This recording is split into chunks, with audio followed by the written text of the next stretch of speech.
முதல்ல tailoring shop வைக்கலாம் அப்படின்னு எனக்கு எண்ணம் வந்த உடனே நான் முதல்ல வாங்கினது நான் ஆர்டர் பண்ணது இந்த கட்டிங் டேபிள் தான்.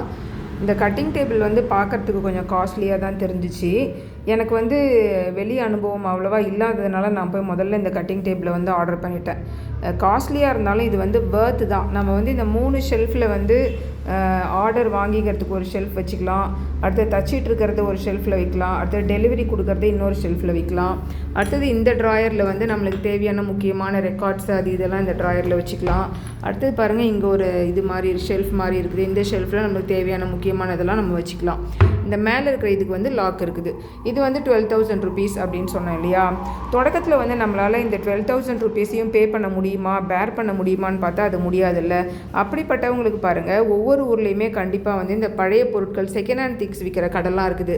அந்த கடைக்கு நான் எதுக்காக போனேன்னு பார்த்தீங்கன்னா, இந்த கிளாஸ் டோர் வாங்குறதுக்காக நான் போனேன்.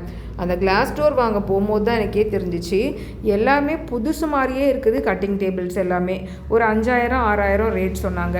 அந்த டேபிளை கூட நம்ம வாங்கியிருக்கலாம், நம்முடைய பட்ஜெட்டை கொஞ்சம் கம்மியாக நம்ம வச்சுக்கணும் அப்படின்னு நினைக்கும் பொழுது. ஆனாலும் நம்ம இதை வாங்கினது இந்த டேபிள் நம்ம ஏறி நின்று அதில் வேலை செய்தால் கூட இந்த டேபிள் உடையாது. அந்த மாதிரி ஸ்ட்ராங்கான டேபிள்.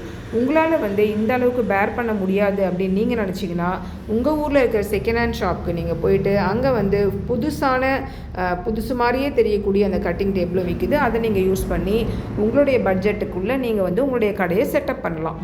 தேங்க்யூ.